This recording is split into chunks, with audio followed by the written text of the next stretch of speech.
Hi hello welcome to 24/7 news TV. నేను మీ Paritala Murthy. So మంచు ఫ్యామిలీలో మంటలు రేగాయా అంటే అవుననే చెప్పాలి. ఎందుకంటే ఆస్తి తగాదాలు ఇప్పుడు అన్నదమ్ముల మధ్యన పెద్ద చిచ్చే పెట్టాయి. సో యాక్చువల్గా మంచు ఫ్యామిలీ నుంచి ఎటువంటి ఇన్ఫర్మేషన్ కానీ ఎటువంటి కంప్లైంట్ కానీ ఎవరికి వెళ్ళకపోయినా రచ్చ మాత్రం లేచింది. సోషల్ మీడియాలో ఒక వీళ్ళకి సంబంధించిన న్యూస్ కూడా స్ప్రెడ్ అవుతుంది. అసలు మంచు ఫ్యామిలీలో ఈ ఆస్తి తగాదాలు ఎందుకు వచ్చాయి, అసలు ఎక్కడ డిఫరెన్సెస్ వచ్చాయనేది తెలుసుకునేందుకు మనతో పాటు ఈరోజు సీనియర్ జర్నలిస్ట్ రామదుర్గం మధుసూదన్ గారు ఉన్నారు. ఆయన పలకరించి అసలు ఎక్కడ లొల్లి జరిగిందనేది తెలుసుకునే ప్రయత్నం చేద్దాం. నమస్తే సార్. నమస్తే అండి sir, Manchu Vishnu family so ఆస్తి తగాదాలే అందరికీ తెలుస్తుంది ఆల్మోస్ట్. అసలు ఏంటి అంటారు, ఎలా వాళ్ళకి డిస్ప్యూట్స్ వచ్చాయి? అంటే యాక్చువల్గా ఏ ఇంట్లోనైనా ఇలాంటి గొడవలు చాలా సహజం. అది పెద్ద విషయం కానే కాదు. కాకపోతే వీళ్ళు సెలబ్రిటీలు కాబట్టి విషయం కాస్త అందరికీ న్యూస్ ఎలిమెంట్గా మారిపోయింది. ముఖ్యంగా మన మీడియా వాళ్ళకు నిన్నటి నుంచి అందరూ అక్కడే పడి ఉన్నారు. ఆ జల్పల్లి ఫామ్ హౌస్ దగ్గర అందరు పడి ఉన్నారు అక్కడ. కాకపోతే మంచు మనోజ్ మంచు విష్ణు మధ్య విభేదాలు గత కొంతకాలంగా కొనసాగుతున్న మాట అయితే వాస్తవం.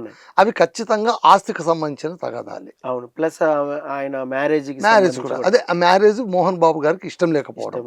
అయితే ఆ పెళ్లి అనేది ఉన్నట్టుండి ఈ రోజు చేసుకున్నది కాదు. అతను వాళ్ళిద్దరూ ప్రేమించుకున్నారు. భూమా నాగిరెడ్డి కూతురు, ఆ తర్వాత మంచు మనోజ్ మొదటి నుంచి ప్రేమించుకున్నా కూడా భూమా నాగిరెడ్డి వాళ్ళు అంగీకరించకపోవడంతో ఇతరులు వీళ్ళు అంగీకరించకపోవడంతో ఇద్దరికి వేరే వేరే పెళ్ళిళ్ళు అయిపోయినాయి. ఈయనకు ప్రణతి అనే అమ్మాయితో పెళ్ళి అయింది. పెళ్ళయిన తర్వాత కూడా ఇతను చాటుమాటుగా వెళ్ళి బెంగళూరులోన ఆ అమ్మాయిని కలిసేవాడు అనేటువంటిది మనకు తెలిసి వస్తుంది. సో దీంతో ఏమైపోయిందంటే అక్కడ ఆమె తన భర్తకు విడాకులు ఇచ్చేసి రెండో పెళ్ళికి సిద్ధమైపోయింది. వెంటనే ఇతను కూడా ప్రణతికి విడాకులు ఇచ్చేశాడు. ఆమె యూఎస్కి వెళ్ళిపోయింది. సో వీళ్ళిద్దరూ వివాహం చేసుకున్నారు. ఆ వివాహం మంచు లక్ష్మి గారి దగ్గరుండి నిర్వహించారు. ఎవరు వస్తారు అంటే వీళ్ళెవరూ రానప్పుడు అక్కగారే వచ్చారు. సో అక్కడ ఆమె పెద్ద మనిషి. ఈరోజు కూడా ఈ వివాదంలో పెద్ద మనిషి ఎవరు అంటే మళ్ళీ మంచు లక్ష్మి గారే. ఆమె ఫారిన్కి వెళ్ళారు. విష్ణు కూడా ఫారిన్కి వెళ్ళారు, దుబాయ్కి ఎక్కడికి వెళ్ళారు. ఆయన రాకముందే ఈవిడ వచ్చి అక్కడ తండ్రి గారిని కలిసింది. అదే సమయంలో మనోజ్ను కూడా కలిసింది. మనోజ్ని కాస్త మందలించిందని, తమ్ముడు కాస్త తగ్గయ్యా, నువ్వు ఇంత రెచ్చిపోతే కుదరదు అని. తర్వాత అతనికి ఒక గన్మెన్ కూడా ఇచ్చి వెళ్ళిపోయింది అనేటువంటి వార్త మనకి ఇప్పుడు వినిపిస్తుంది. తాజా ఖబర్. కాకపోతే ఈ గొడవలన్నిటికీ కారణం ఆస్తులే. ఆస్తులు ఇప్పుడు మనకు మీడియాకు అందుతున్న లెక్క ప్రకారం మోహన్ బాబు గారికి దాదాపు 2000 కోట్ల విలువైన ఆస్తులు ఉన్నాయి. అందులోన సింహభాగం వచ్చి విద్యా సంస్థలకు సంబంధించింది. శ్రీ విద్యానికేతన్. ఆ శ్రీ విద్య అనేటువంటి పేరు వచ్చి మొదటి భార్య. సో మొదటి భార్య బిడ్డలు వచ్చి మంచు లక్ష్మి విష్ణు. రెండవ భార్య అంటే ఆమె చెల్లెల్నే పెళ్లి చేసుకున్నారు. ఆమె మరణించాక ఆమె చెల్లెల్ని మోహన్ బాబు పెళ్లి చేసుకున్నారు. ఆమెకు పుట్టిన బిడ్డని మంచు మనోజ్. సో మొదటి నుంచి కూడా మోహన్ బాబుకి ఏంటంటే మంచు విష్ణు మంచు లక్ష్మిని ఇద్దరిని కూడా బాగా చదివించి ఐఏఎస్ కలెక్టర్లో అట్లా చేయాలి, ఉన్నతాధికారం చేయాలి. మనోజ్ను మాత్రం సినీ ఫీల్డ్లోకి తీసుకురావాలని ఆయన కోరిక ఉండింది. కానీ అలా జరగకుండా ముగ్గురు కూడా సినీ ఫీల్డ్లోనే వెళ్ళిపోయారు. నటుడు కొడుకు నటుడే అవుతాడు అన్నట్టు. ఎందుకంటే అది వారసత్వంగా వచ్చిన సంపద, ఆల్రెడీ ఒక ట్రాక్ ఉంటుంది కాబట్టి అతను అలా ఈజీగా స్లైడ్ ఓవర్ అయిపోయారు. కాకపోతే యాక్చువల్గా చెప్పాలంటే అటు విష్ణు అయినా ఇటు మంచు మనోజ్ అయినా ఇద్దరు కూడా అంత సక్సెస్ఫుల్ యాక్టర్స్ ఏం కాదు. కొన్ని సక్సెస్ ఉన్నాయి విష్ణుకి కొన్ని సక్సెస్ ఉన్నాయి. మనోజ్కు ఒకటో రెండో. ఆయన కెరీర్ బాగా డిస్టర్బ్ అయిపోయింది. డిస్టర్బ్ అవడానికి కారణం కూడా ఆయన వ్యక్తిగత జీవితం. పైగా ఆయన ఏంటంటే కొంచెం ప్రజల మనిషిగా ఉండడం, జనాల మధ్యలో తిరగడం, ఆయన స్నేహితులు ఎక్కువగా ఉండడం, నాయకత్వం కొద్దిగా తండ్రి సంబంధించినటువంటి కొన్ని వెంటనే కోపం తెచ్చుకునే ఇవన్నీ కూడా తెలుగుదేశం పోటీ చేస్తున్నారు. మోహన్ బాబు గారు ఏంటంటే ఆయన అడుగడుగు అంటే ఎప్పుడు అంతేనండి, తండ్రులు ఎప్పుడు ఆస్తుల్ని జాగ్రత్తగా కాపాడుకుంటూ వస్తారు, పిల్లలు వాటిని పాడు చేస్తారు. చీమలు పెట్టిన పుట్టరు పాములకు 20 ఎట్లు అని. సో ఇక్కడ కూడా ఏంటంటే మోహన్ బాబు గారు బొట్టు బొట్టు కూడబెట్టి ఆయన ఎందరితోనో ఎదురేసుకుని శ్రీ విద్యానికేతన్ అద్భుతంగా ఇప్పుడు దాదాపు 50 విద్యా సంస్థలు ఆ అంబ్రెల్లా ఆఫ్ శ్రీ విద్యానికేతన్ ఉన్నాయన్నమాట. యూనివర్సిటీ, మోహన్ బాబు యూనివర్సిటీ ఉంది, ఫార్మా సంస్థలు ఉన్నాయి, మెడికల్ కాలేజెస్ ఉన్నాయి, ఇంజనీర్ కాలేజెస్ ఉన్నాయి, మామూలు హై స్కూల్స్ ఉన్నాయి. ఇంత పెద్ద విద్యా సంస్థలోన మంచు మనోజ్కు వాటా ఇవ్వలేదు అని ఇప్పుడు మనకు వినిపిస్తున్న సమాచారం. అక్కడ ఏంటంటే మంచు మనోజ్కు వేరేవేవో ఇచ్చేసి కొన్ని స్థలాలు అవి ఇవి ఇచ్చేసి ఈ విష్ణుకు మాత్రం దీంట్లోనే కాస్త భాగస్వామ్యం ఉన్నట్టు తాను అక్కడ తనకు తన పెద్ద కొడుకు ఉండేలాగా ప్లాన్ చేశారని. మొదటి నుంచి కూడా మంచు మనోజ్కు అక్కడ అంటే ఏంటి, అది బంగారు బాతుకుంటుంది, అందులో నుంచి ఇన్కమ్ కూడా నాకు కావాలి కదా, అది నాకు దక్కనివ్వకుండా పోయారు అనేటువంటి ఒక దుగ్ధ అయితే ఉంది. దీంతో పాటు ఎప్పుడైతే భూమన్ నాగిరెడ్డి కూతుర్ని వాళ్ళ మరణానంతరం పెళ్లి చేసుకున్నాడో అప్పుడు మంచు విష్ణు ఆ కుటుంబం కొంచెం వీళ్ళకు దూరం అయింది, మంచు మనసుకు దూరం అయింది, వద్దన్నా కూడా పెళ్లి చేసుకున్నారు అన్నటువంటి ఒకటి ఉంది. ఇక్కడ నిన్న జల్పల్లికి ఉన్నటువంటి ఫామ్ హౌస్కు వెళ్ళడం, అక్కడ తండ్రి గారితో గొడవ పడ్డం, ఆ తర్వాత తండ్రి పైన చేయి చేసుకున్నాడని, కొడుకు పైన ఆయన చేయి చేసుకున్నాడని, తర్వాత తన పిఏతో కొట్టించాడని పైడి షరీఫ్ పోలీస్ స్టేషన్ పిఎస్కి వచ్చి మంచు మనోజ్ కంప్లైంట్ చేశాడు. మోహన్ బాబు కూడా కంప్లైంట్ చేశాడు పోటాపోటీగా. అంతటితో ఆగకుండా అక్కడ మంచు విష్ణు దుబాయ్లో ఉన్నా కూడా తన 40 మంది బౌన్సర్లను అక్కడ మోహరింపజేశాడు. మంచు మనోజ్ 30 మంది బౌన్సర్లను తెప్పించి మళ్ళీ అక్కడ అంటే అక్కడ అంత రచ్చరంబోలా జరిగిపోతుంది అక్కడ. సో ఇంత జరుగుతున్నప్పుడు మీడియా కన్ను పడింది అంతేగా, ఎందుకంటే ఒకరికొకరు కట్టుకు చేస్తున్నారు అన్నదమ్ములు. మంచు విష్ణు ఒకానొక ఇంటర్వ్యూలోనే ఒకరితో అన్నారు, కుటుంబ వ్యవహారాలు ముఖ్యంగా సెలబ్రిటీస్కి సంబంధించిన వ్యవహారాలు మీడియాకు వస్తున్నాయంటే అది తప్పు, ఖచ్చితంగా సెలబ్రిటీలదే, అన్నెసరీ ఫుటేజ్ ఇవ్వకూడదు, కానీ మనమే ఇచ్చేస్తూ ఉంటాము. కడుపు చించుకుంటే కాళ్ళపైన పడుతుంది అన్న పరిజ్ఞానం మనకు లేకపోవడం వల్ల ఇంటి గుట్టును కాస్త రట్టు చేసుకుంటున్నది మనమే బ్రదర్, అందుకోసమే మా విషయాలన్నీ బయటకు వచ్చేస్తుంటాయని సినీ ఇండస్ట్రీ గురించి ఆయన అన్న మాటలు ఈరోజు అతనికే వర్తింపజేస్తాయి. అంతకు ముందు కూడా అంతే కదా, విష్ణు వచ్చాడు పెళ్లి చేసుకున్నప్పుడు లోపలికి వచ్చాడు, అక్కడ కూడా సోషల్ మీడియాలో పోస్ట్ చేశాడు, అప్పుడు కూడా వీడియో పోస్ట్ చేశాడు.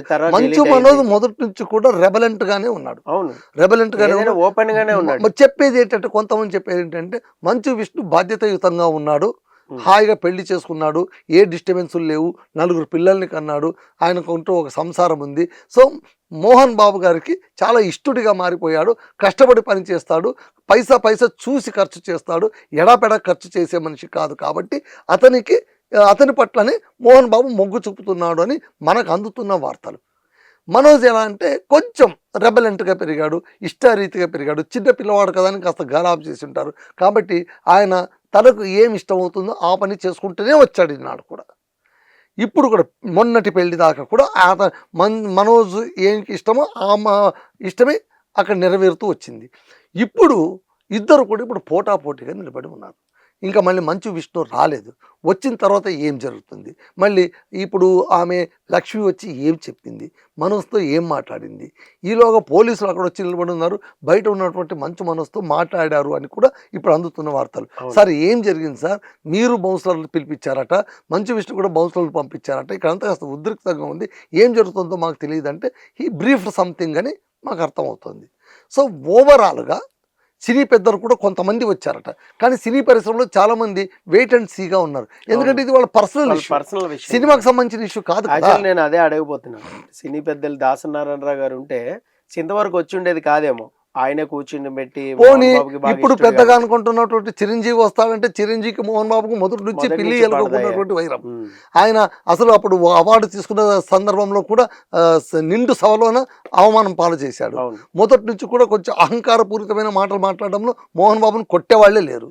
సో ఆయన ఎప్పుడు కూడా అంటే ఆయన ఆవేశం ఏంటంటే మొత్తం ఈ మెగా ఫ్యామిలీనే రూల్ చేయాలన్నా, వేరే వాళ్ళకు ఇవ్వరా, మీరు అవకాశాలు ఇవ్వరా, అన్నిట్లో మీరే ఉంటారా అన్న ఒక ఆక్రోశం అయితే ఉంది అతనికి.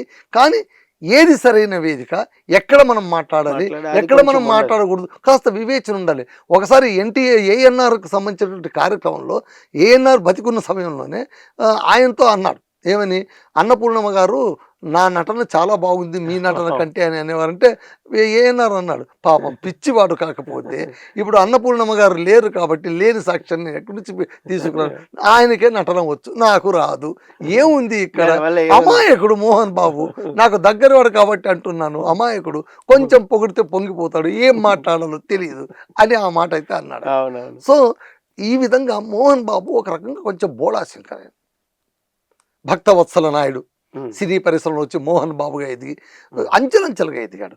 ఆయన పాపం దాదాపు 65 సినిమాలు హీరోగా తీశాడు, ఆ తర్వాత విలనీగా చేశాడు. ఆయన పడిన శ్రమ మామూలు శ్రమ కాదు.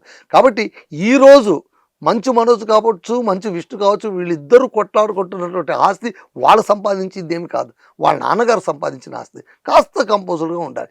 ఇదే ఇప్పుడు మీరు ఫర్ ఎగ్జాంపుల్ తీసుకోండి, అక్కినేని నాగార్జున ఉన్నాడు, నాగేశ్వరరావు కూడా స్టూడియో కట్టించాడు, ఏదో కొంచెం చేశాడు. ఎంత గుట్టుగా వాళ్ళు వ్యవహారం చేసుకుంటున్నారు, ఒక్కరు కూడా బయటపడట్లేదు, వాళ్ళిద్దరు కూడా బయటపడట్లేదు. అలాగే రామానాయుడు స్టూడియోకి సంబంధించి కూడా అంతే, అంత గుట్టుగానే ఉంటుంది, అంతే. ఎవరు బయటపడట్లేదు. మాకు ఇంత కావాలి, మాకు అలా కావాలి. ఈవెన్ చిన్న కొడుకు పెద్ద కొడుకు పెళ్లి డిస్టర్బ్ అయినా కూడా ఎంతో ఒద్దికగా తండ్రిలాగా వివరించి, బాధ్యత వివరించి ఇంకో పెళ్లి చేసేసాడు. చిన్న కొడుకు పెళ్లి కూడా ఒకటి నిశ్చితార్థం దాకా వచ్చి ఆగిపోతే మళ్ళీ ఇంకో పెళ్లి చేయడం. ఇద్దరు సినిమాలు కూడా పెద్దగా సక్సెస్ కావట్లేదు. అయినా కూడా ఈ వయసులో కూడా ఆయన రెస్ట్ తీసుకోకుండా Nagarjuna is doing all the jobs. ఈ ప్రభుత్వం పైన పరువు నష్ట దావా వేయగలిగాడు. ఆ తర్వాత వ్యాపారం అంటే తండ్రి సంపాదించినటువంటి ఆస్తిని కమర్షియల్గా ఇంకా ముందుకు తీసుకెళ్ళగలిగాడు. అది కదా ఒక కొడుకు చేయవలసింది. ఇక్కడ వీళ్ళు ఏం చేస్తున్నారు, మళ్ళీ వ్యాపారాన్ని ముందుకు తీసుకెళ్తున్నారా, లేకుంటే ఈ బంగారు బాతు గుడ్డు పెడుతుంది కదా దీనికోసం సగం నువ్వు సగం నేను తీసుకుందామనే లెక్కలో ఉన్నారా, అర్థం కావట్లేదు. బట్ ఎనీహౌ విష్ణు అయినా, ఎందుకంటే ఆయనకు ఆల్రెడీ ఈరోజు మీడియాలోనే వస్తున్న వార్తలను బట్టి ఆయన కాస్త బాధ్యతగా ఉన్నవాడు, మంచిగా మాట్లాడతాడు, కాస్త కంపోజ్డ్గా ఉంటాడు, ఆయనకు అంటే హోమ్లీగా ఉంటాడు, సంసారస్తుడిలా ఉంటాడు అనే మాట ఎట్లాగో ఆయనకి ఇచ్చారు, ఆయన కిరీటం పెట్టారు. కాబట్టి తదనుగుణంగా తమ్ముడిని కాస్త ఓదార్చి, అరే బాబు ఏంద్ర నీ బాధ, ఎందుకు మనం మీడియాకి ఎక్కాలి, ఇప్పటికే నిన్నటి నుంచి ఇవాటి దాకా దంచుతూ ఉన్నారు మీడియాలోన, ఇది అవసరమా మనకు, కాస్త మాట్లాడుకుందాం, అక్కడ నువ్వు రా కూర్చో, మా ఇద్దరు కూడా కాస్త తీర్చు అని వాళ్ళలో వాళ్ళు మాట్లాడుకుంటే పెద్దగా ఏమి ఉండదు. చిన్నగా సమసిపోయే సమస్య కూడా పంతాలకు పట్టింపులకు పోవడం, కమ్యూనికేషన్ గ్యాపులు రావడం. ముఖ్యంగా పెళ్ళైన తర్వాత ఇంటికి వచ్చేటువంటి అమ్మాయిలు వాళ్ళ పర్సెప్షన్ ప్రకారమే అన్నీ నడవాలని అనుకోవడం. ఇక్కడ ఇంకో వినిపిస్తున్న పెద్ద మాట ఏంటంటే మొత్తం కూడా ఆయన మంచు మనోజ్ భార్యగా చేస్తున్నటువంటి కొంచెం రాజకీయం కూడా ఉంది ఇందులోన అని అంటున్నారు. సో మరి చూద్దాం సార్ ఎలా సర్దుమణుగుతుంది, ఈ గొడవకి ఎక్కడ పులి ఇష్టపడుతుంది అని. పడుతుంది, పడకుండా ఉండడం కాదు, కాకపోతే అంటే ఈలోగా మంచి ఫుడ్ ఒకటి వాళ్ళే వండి వార్చారనమాట. Okay sir, thank you so much sir, thank you very much. So ఇది చూసారు కదా, సో మంచు ఫ్యామిలీలో ఏదైతే ఆస్తి వివాదాలు అలాగే తగాదాలు ఏవైతే ఉన్నాయో అవి త్వరగా వాళ్ళు కూర్చుని సామరస్యంగా, వాళ్ళ పర్సనల్ ఇష్యూ, ఫ్యామిలీ ఇష్యూ కాబట్టి సో వాళ్ళే సార్ట్అవుట్ చేసుకోవాలని మనం కూడా అనుకుందాం. సో ఇది డిస్కషన్. మరో డిస్కషన్తో మరోసారి కలుద్దాం. This is Paritala Murthy signing off. By by.